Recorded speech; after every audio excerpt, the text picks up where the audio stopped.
Oh, Miss Dove.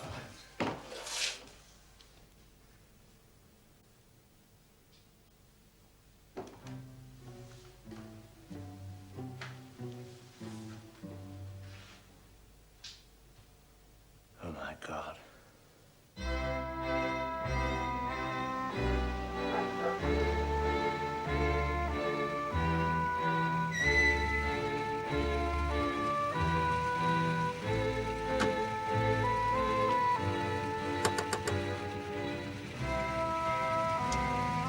Protection, Miss Marple. Now, remember to lock up Daisy, and don't forget the pantry window. Good night, Mum. Thank you, Ruth. Baby. Directly, Mum.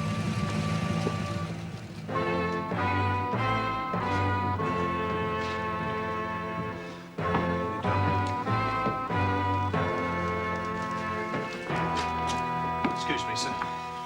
What is it, eh? It's the gate, sir. The perimeter generally swarming with press. I don't recommend shaking the trees. You'd have photographers dropping around you like ripe plums. Get onto the local station. Tell them I want some extra men fast. What do the docs say, sir? Another poisoning. Cyanide this time in the tea. Instantaneous. Ah, Miss Dove. Good. Thank you.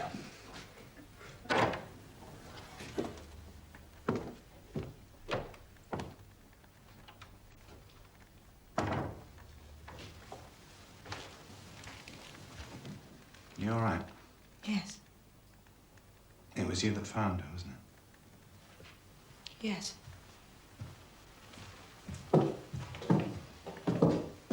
Do sit down.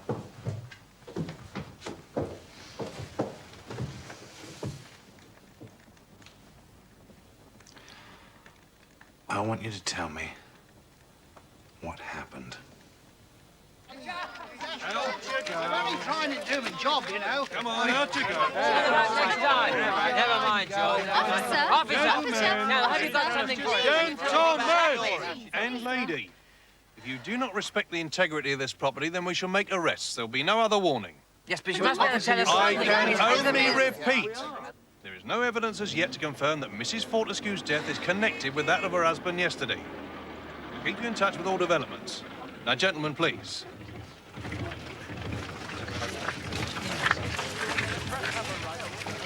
Relative of the family, is it, madam? Well, not exactly. No, it's the maid Gladys I'm connected with. I see. Well, only relatives are allowed, madam, and they're to be vetted. Yeah, but it's very important. Her name is Gladys. Well, I understand from the papers that Inspector Neal is in charge of the case. Now, could you get a message to him? Yes, madam. Well, will you now, this is very important. No, I tell you what, no. I'll write. I'll write him a note. Yes, madam. Yes. Yes. Sorry, sir. Someone just arrived at the gate. A Miss Marple. Going on about the maid Gladys, sir. So? Says she wants to be let in, sir. For God's sake. Fair enough. Good. If I was to give you this, sir, the old lady was most insistent.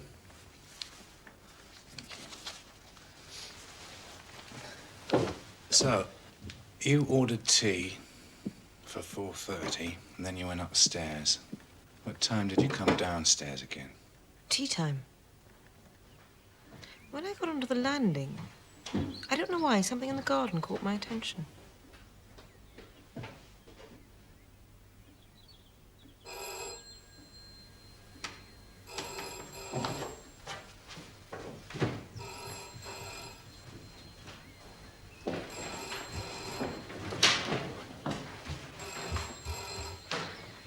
Yew Tree Lodge?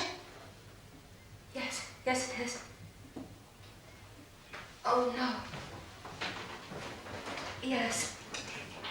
You don't blow this any other way, believe me. Yew Tree Lodge. Oh.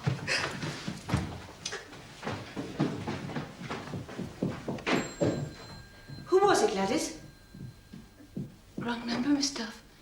Is tea ready? Mr. Lance will be here any minute. Yes, Miss Duff.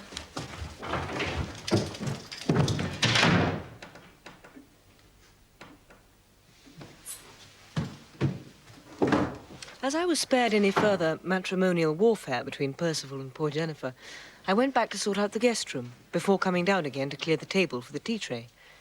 Gladys still hadn't arrived.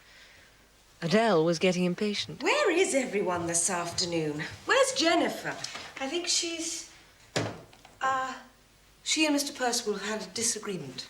What a surprise. Rex has left her 40 grand, did you know? I expect you do. Anyway, Percy is registering his displeasure. A wife with independent means. Anyway, go and fetch her. There's a duck, Miss Dove, will you? I've got to teach her to stand up to that husband of hers. Mind you, how do you stand up to a glass of cold water? Mrs. Fortescue is expecting you, Mrs. Percival. Thank you, Miss Dove.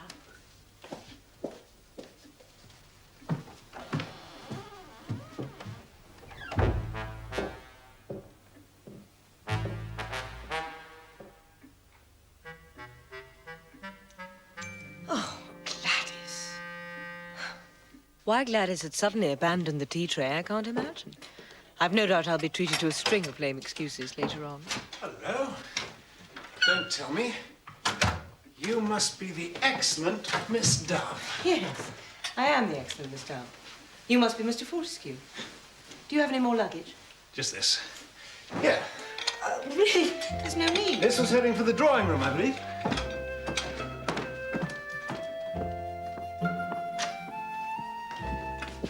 Mrs. Fortescue and Mrs. Fortescue, what a pleasure. I come bearing gifts. The foie gras sandwiches, I must say, are spectacularly absent, but we have bread, we have honey, we have fondants and fancies. We'll manage, I dare say. Oh, lads, it is good to see you. And you must be my beautiful stepmother, Adele.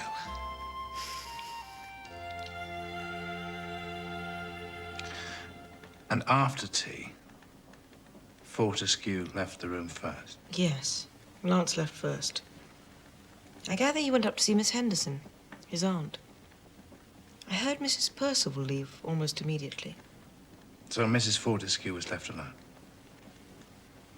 Presumably. And the man in the garden? Well, I assumed that must have been Lance Fortescue. No, couldn't have been. His train was late. Didn't arrive till 4:34. It's 5 minutes by taxi at least from the station. Tell me, the person you heard moving about upstairs, I'm almost certain it was Adele's room. Quite honestly, it sounded like a man. Oh, dear, oh, dear. Well, my only poor consolation, and it is a very poor one, I'm almost certainly too late anyway. So you'll be leaving now, ma'am, will you? Oh, no. Certainly not.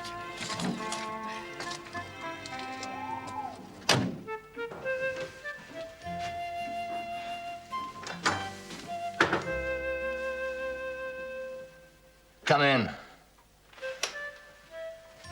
Hello, Percival. Still swatting.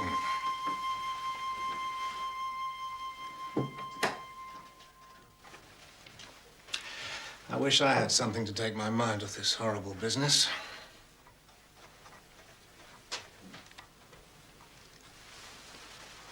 Are they ever going to serve supper? Oh, I expect so. By the way, Pat has insisted on coming down tonight. Is that all right? Well, I hope you don't mind. It's your house now, isn't it? Of course your wife's welcome. Thanks. There. We're being civil to each other, at least. Yes, we are.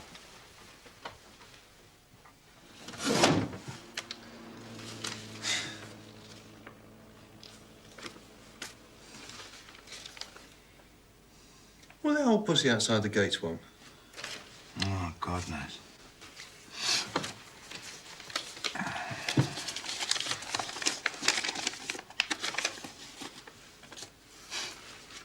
Sing a song of sixpence. What's that supposed to mean? I think the old gal's got an attic to rent, frankly. Ah.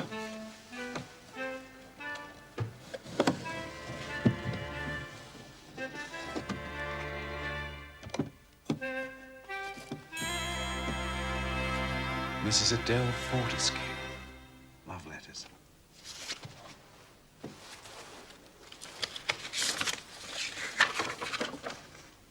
Scented or steamy? Always in my thoughts, Vivian. Dubois. So that's what he was after. Dubois. A man in the garden. What a gold rush.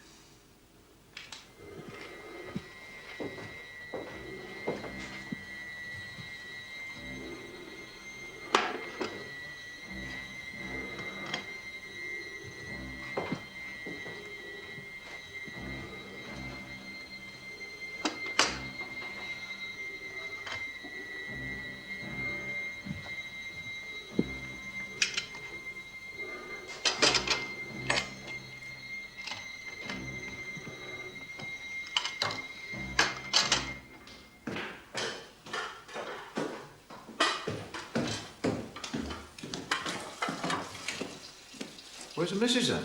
She won't be a minute. She's just remembered the washing.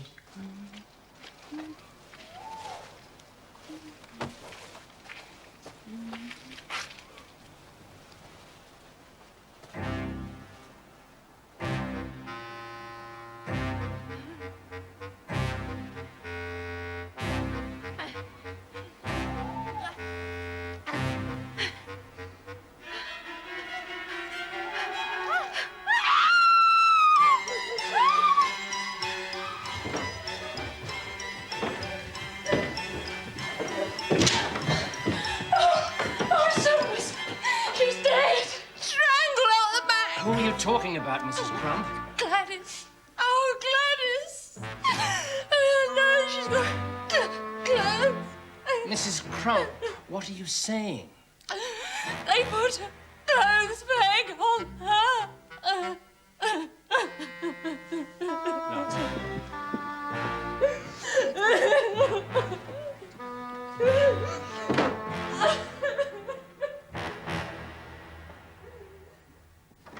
Hey, have you gotten a note from the old lady?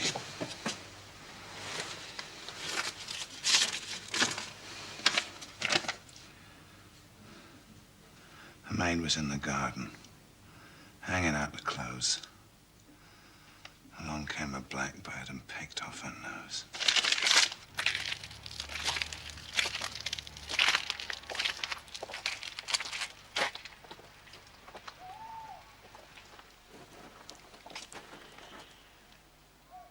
The murderer rising in the light killeth the poor and needy. And in the night is as a thief.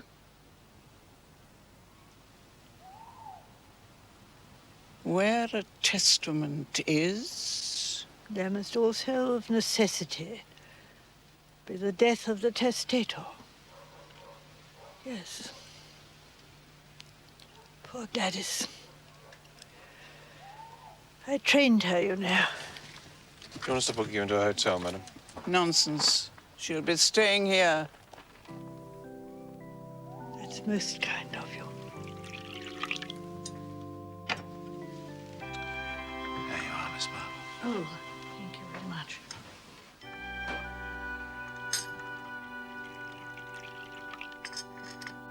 Gladys came to me from the orphanage. She was very keen on men, poor girl, but I'm afraid men didn't take much notice of her, and the other girls rather made use of her. She enjoyed going to the cinema, and she was always dreaming. Things that couldn't possibly happen to her. The poor girl had obviously seen something or noticed something. I feel to blame. Makes me very, very angry, you know. Especially that business of the clothes peg. It's a cruel and contemptuous gesture. You understood the significance of the nursery rhyme, Inspector, did you?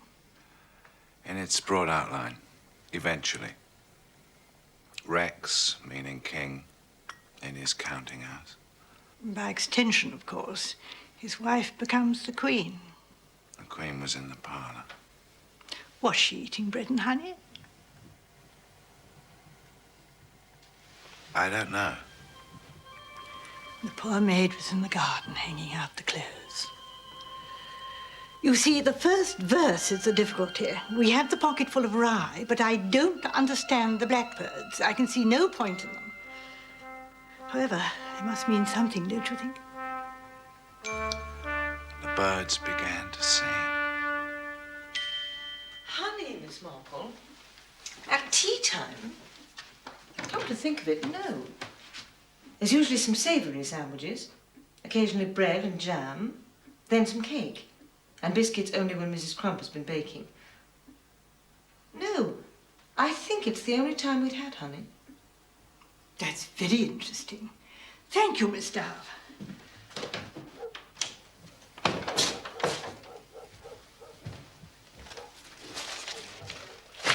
I've cleared Adele's desk, sir. Who benefits? That is the question. From killing Gladys, nobody as far as I can see. Rex? Well, Adele was going to get £100,000 from his will, but who else? Percival gets most of the estate.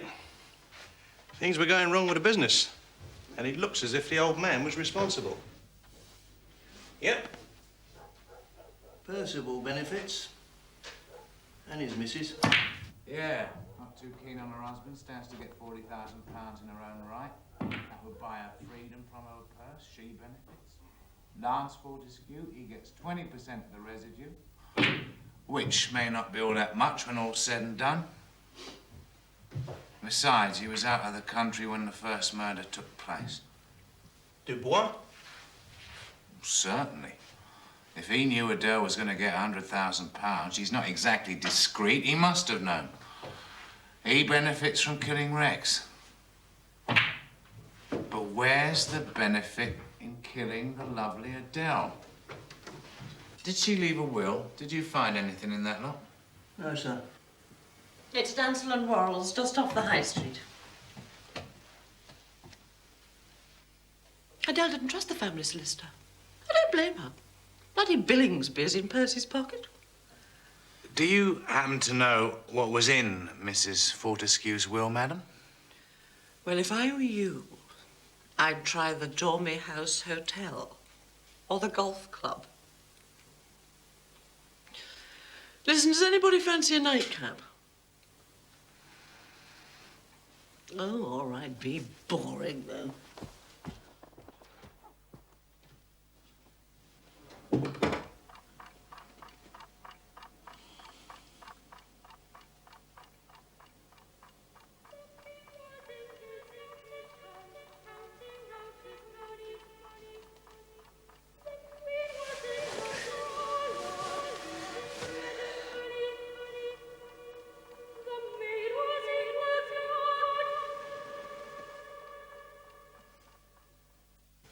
I suppose it had been going on for, over a year anyway.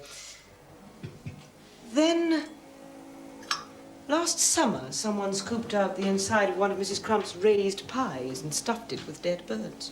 And they were blackbirds too, were they? I suppose so. It was quite revolting. Nobody was particularly concerned to establish the species. Wasn't that a dainty dish to set before the king? Yes. Oh, good morning, Mr. Fortescue.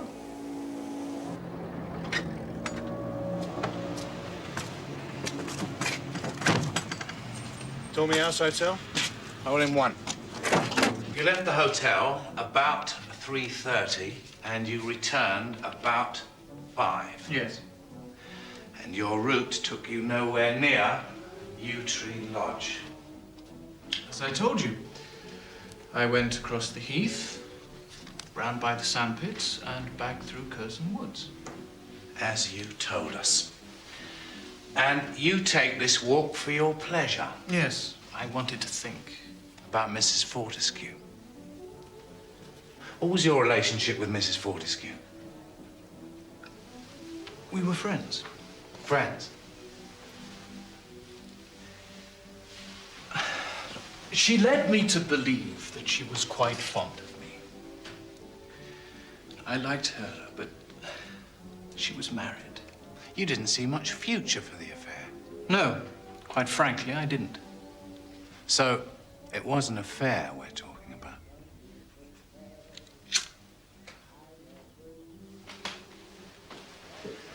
Tell me, Mr. Dubois, what did you mean when you wrote, "When things are different, all this will seem very small and far away"? Where the hell did you get that? What things would be different? Now, you wrote this 2 weeks ago. Presumably you can remember. Quite frankly, it suggests to me a future without Mr. Fortescue. And that means one of two things. Either Mrs. Fortescue will leave her husband, or her husband will somehow depart from the scene. Wouldn't you agree? You can't build up a case against me, Inspector. She made a will, you know. Left you all her money. Everything she possessed. I don't want the money. I didn't want a penny of it. Of course, it isn't very much. Jewelry, a few furs. I imagine very little cash at all. But I thought her husband... Did you, Mr. Dubois? That's very interesting. I wondered if you knew the terms of Rex Fortescue's will.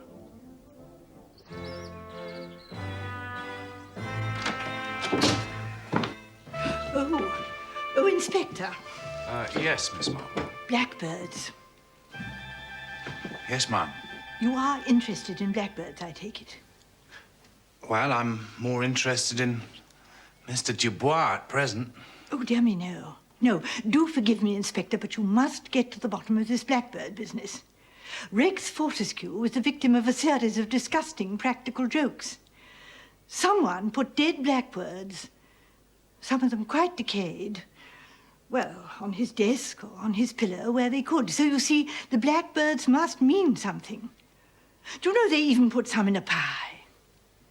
I'll make some inquiries, ma'am. Oh, yes.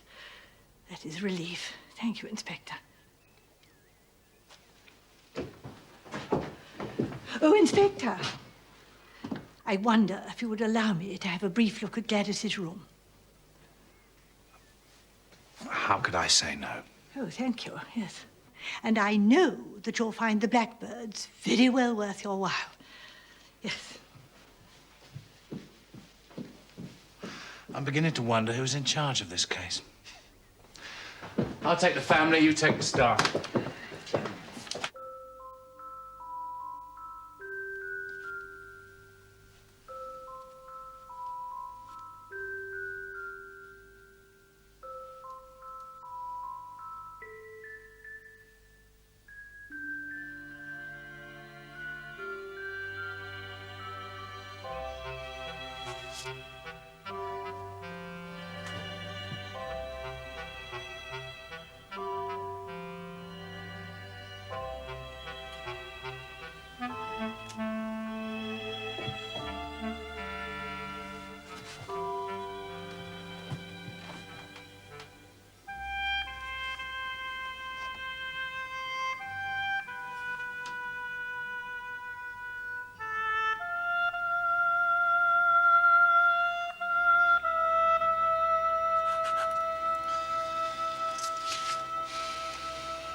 I wonder,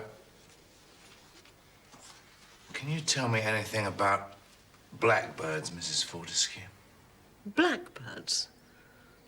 Blackbirds, Inspector? What kind of blackbirds? Well, just blackbirds, Mrs. Fortescue, dead, alive, or indifferent. I've been told they've figured in the life of this household. In a pie, for example.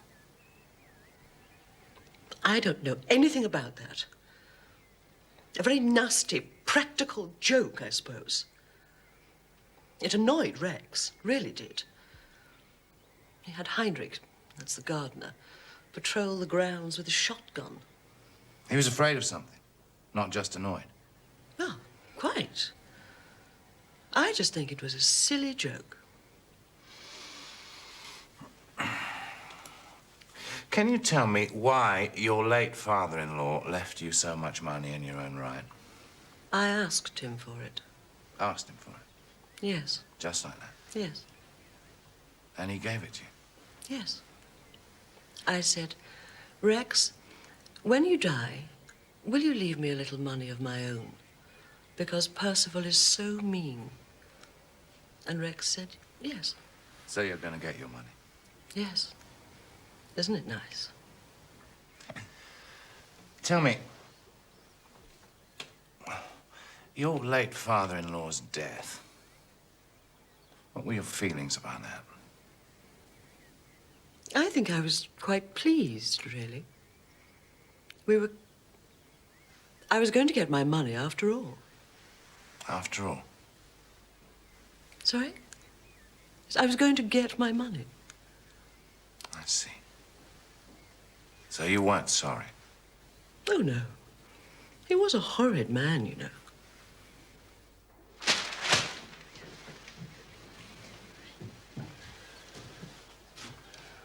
No wonder it's called the gutter press. I can't believe it's us they're writing about. I'm sorry, my darling. I'm bad luck. I warned you, you know. Don't say that. You're not to say that. It's bloody nonsense.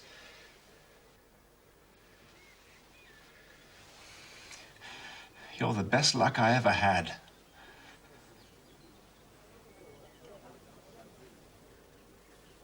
What is it, darling? Nothing.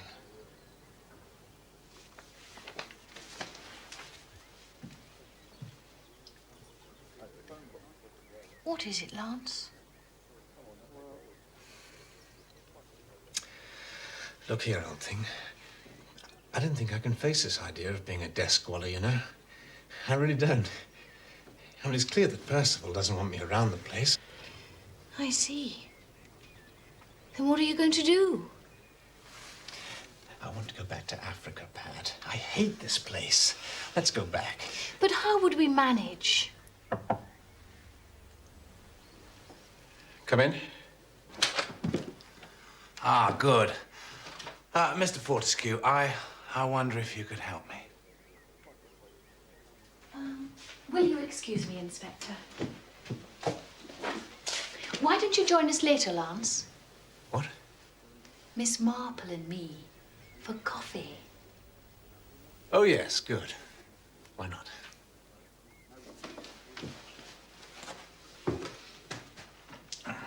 Yes, Inspector. What is it? Well, sir, I've been asking everybody this. I might as well ask you, even though you've been abroad. I wonder, could you tell me anything about blackbirds? Blackbirds? Oh, you must mean the old blackbird mine. The one that Father caught a cold over. He got taken for a ride by some old digger up on the high veldt or somewhere. There was no gold in the thing, and Father damn near died of malaria for his pains. There was some scandal about his partner, who actually did die of malaria. His widow tried to sue him, I think. Well, Aunt Effie, you know the details. I don't believe this was ever a happy house, in spite of all the money that's been spent. But only money, I suspect. No real affection. No. Have you noticed how nothing is really what it seems? The furniture is supposed to be Louis Sayre's, but it's been made in Birmingham. The paintings are supposed to be Venetian, but they were probably knocked up in Chelsea last week. Nothing is solid or real. As if the whole house and everything in it were some kind of gigantic fake.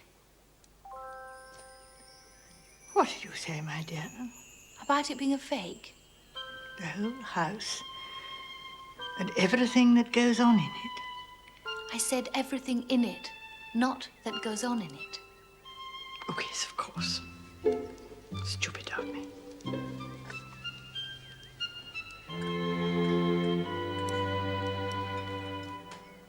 I wondered, Ma'am, if you could tell me anything about the Blackbird Mine.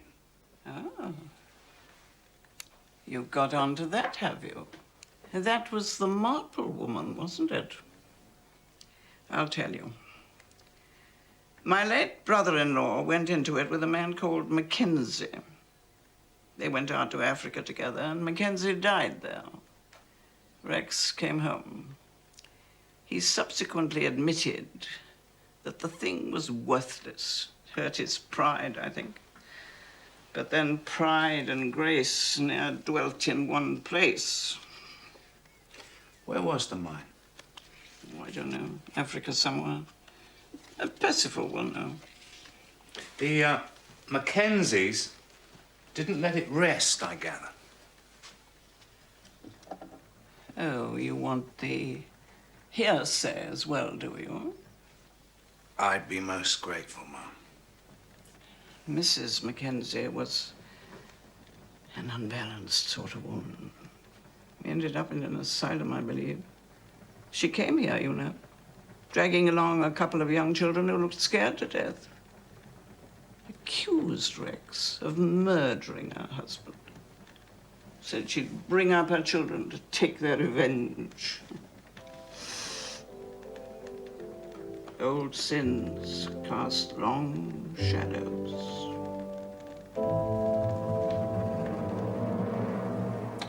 The children. How about this? As a motive, at least. Rex Fortescue swindles some bloke called Mackenzie out of his share of a gold mine. Mackenzie dies.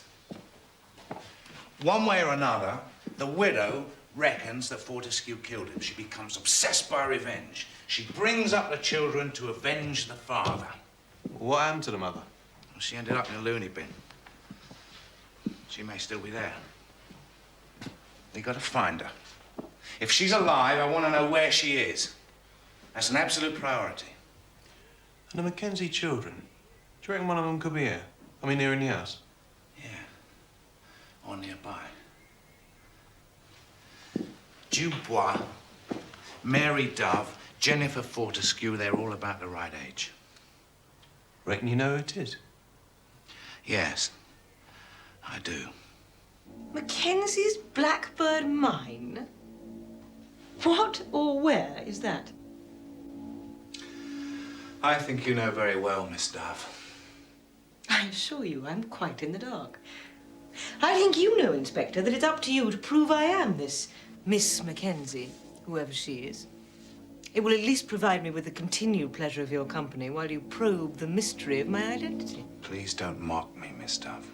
I wasn't intending to. As a matter of fact, I meant it. Despite the fact that you're keen to implicate me, however obscurely, in murder. If you continue to look into my affairs and are extremely clever, you will find certain minor discrepancies in the household accounting. I have no intention of begging like Jennifer or selling myself like poor Adele. However, if I find that you are near the heart of my secret, I shall be able to replace the money, and then it will be impossible to prosecute. Do you find that immoral in such a place as this?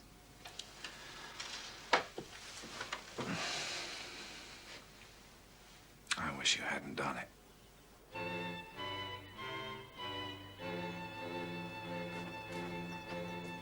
Yes, Sarge.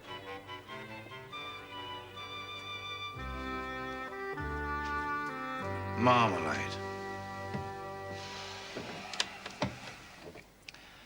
I suppose we get it analysed. It's bitter enough to disguise the poison, though, isn't it, sir? And Rex Fortescue was the only one who ever touched the stuff. Yeah, I know that, but anyone who's able to organise that part of it isn't going to get rid of the evidence by chucking it out the pantry window into the bushes. Yes, sir. But it was a lot of luck we were onto the taxing so quickly. They may have thought they had a day or two in hand. Yeah. And if we do find taxing in it, that opens it up a bit, doesn't it? How do you mean? Well, anyone could have done it who was in the house after the previous day's breakfast was put away. Yeah, but who does that include who wasn't involved before? Percival Fortescue. All right, Inspector. If you're saying that my father's death was in my immediate financial interest, well, then yes, of course, you're right. But that does not give me a motive for killing Adele. I happen to know she willed her £100,000 out of the family. What would be the point? Oh, come on, sir.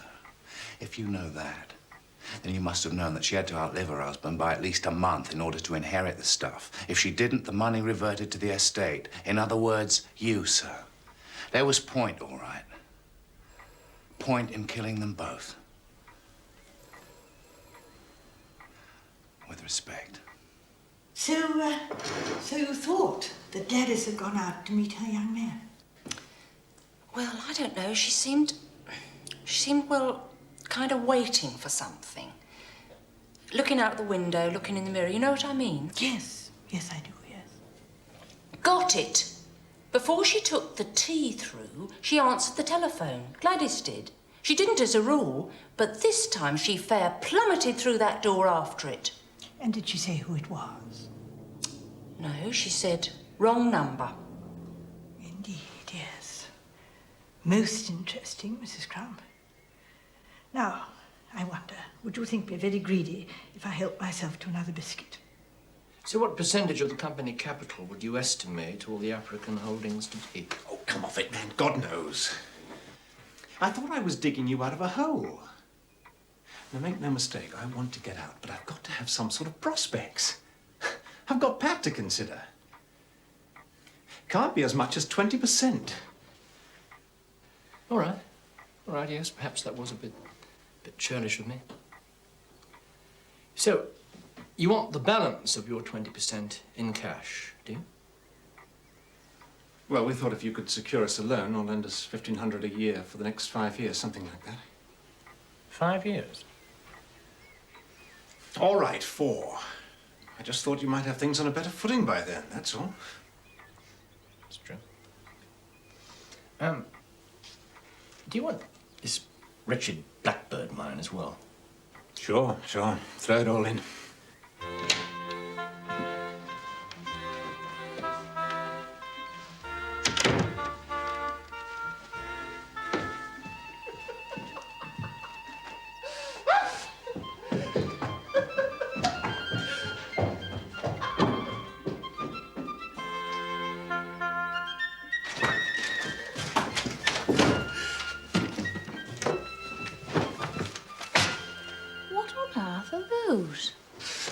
My birthright.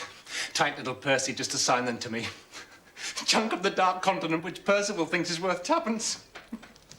Oh, Percy, when you find out. Come on, gorgeous. We've got a plane to catch.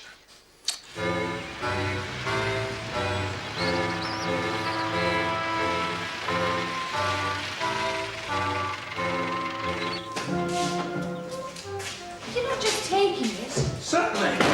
Percival's the organised one. You can organise it back from the airport.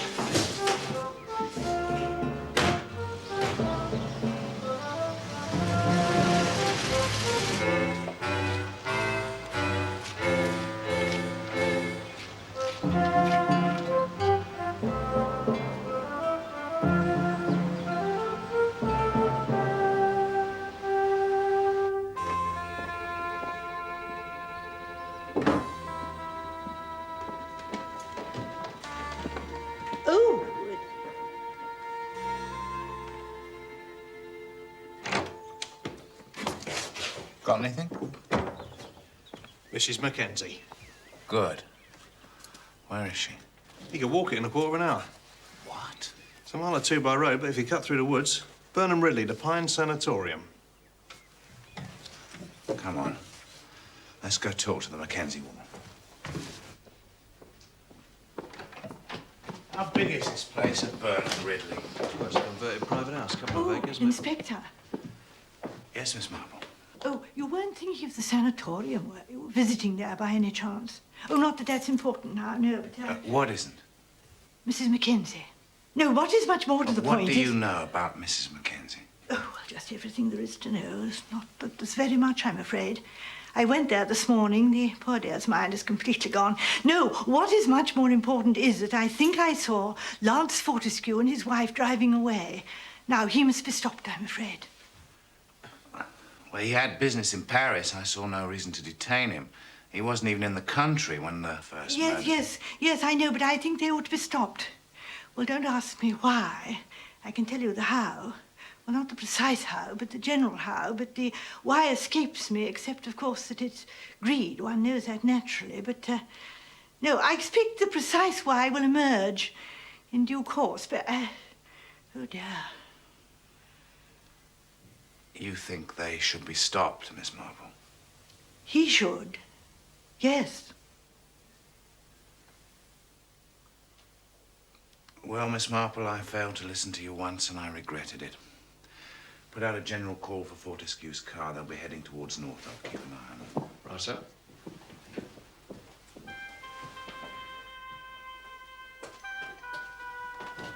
Well, Miss Marple, perhaps you could elaborate. Oh, yes.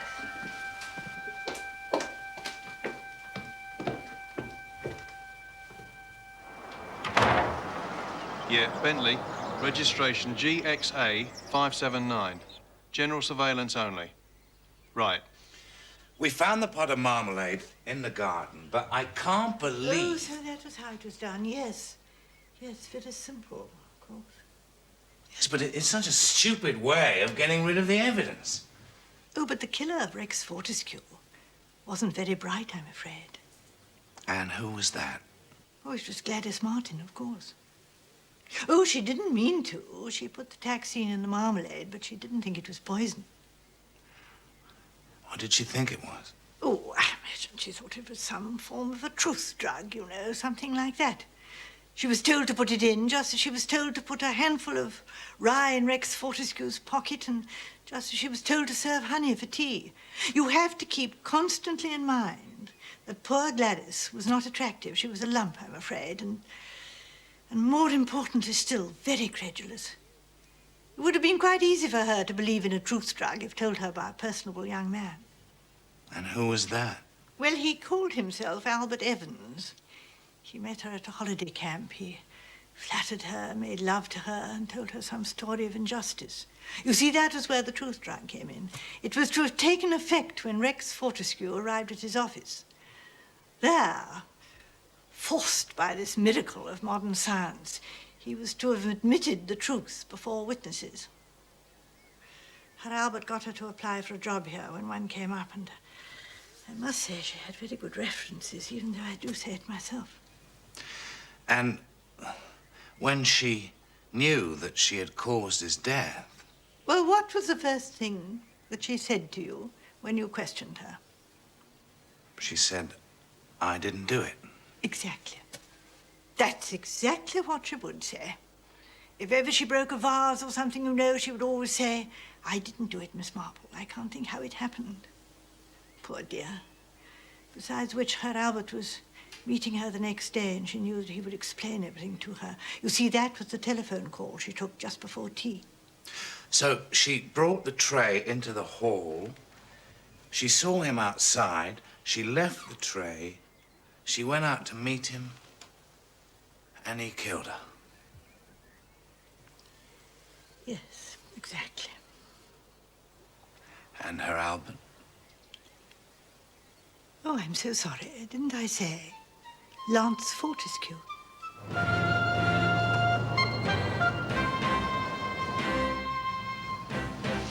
There she blows.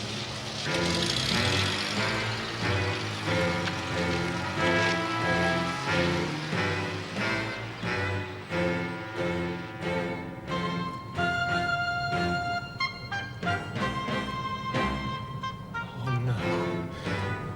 Please, no.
house had girl Pat who put me onto it.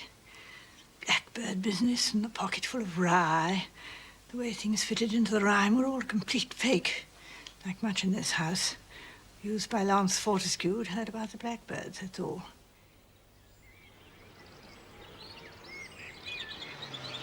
What's happening, Lance?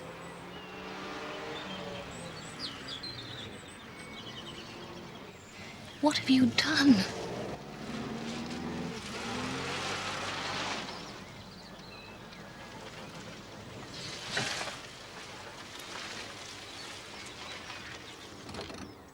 Have you swindled Percival or something? What the hell do we do now? We're observing him. We were told to keep him under observation, and we are. He told me to go to hell. And he meant it. He meant hell. Who did? His own son. The bloody sadist. Well, he's finished hurting people. Thought the only way to get his hand on the money was to kill his father and to use the nursery rhyme to cover his tracks.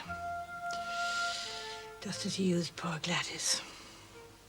After I saw Aunt Effie, I slipped down the back stairs and round to the sitting room to see Adele. I knew the lazy cat would be there. She said as much just by looking at me. She was waiting. I could have laced her tea 5 times over. It must have been more than greed to plan all that. Oh, yes. And of course his real madness was thinking he could do what he did and keep the love of a girl like Pat. It was for us, you see. I wanted for us to be all right. You're the only thing I've ever really loved. The only person who really cared. I knew you'd see it through, you see.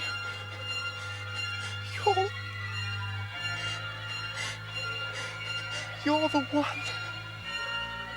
I mean, you.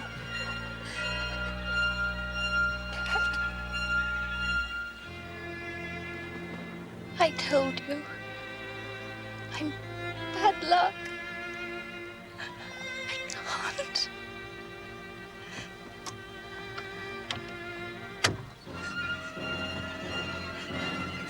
Get out! Get out!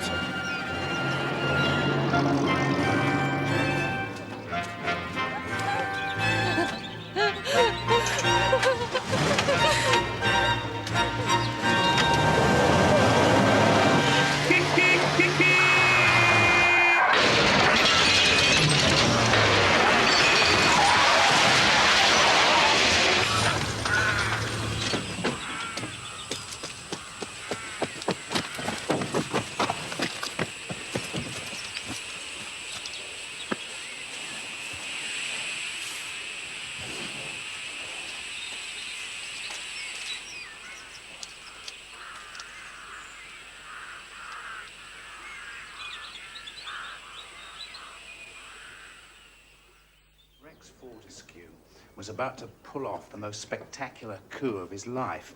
All those dud African properties, including the famous Blackbird mine, were practically next door to each other.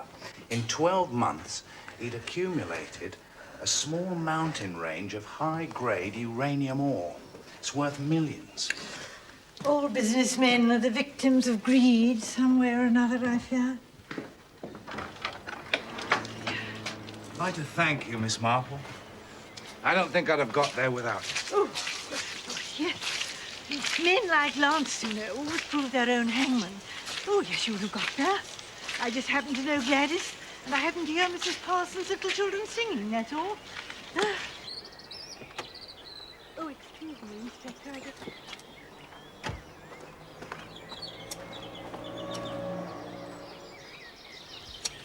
Did you want a word, Mrs. Fortescue? Oh, no. No, no.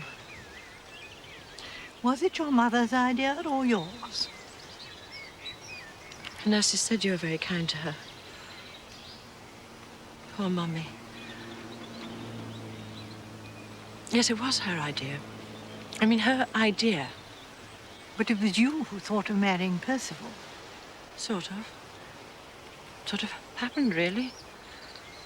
And the blackbirds. Was that your idea of avenging your father? Mummy made me. She did. Nevertheless, it was very naughty. Rex deserved it. He was a horrid man. Well, it's not the point. No. Well, you'll be leaving your husband now, will you? Yes. Yes. Well, goodbye, Mrs. Fortescue. Goodbye. Thank you.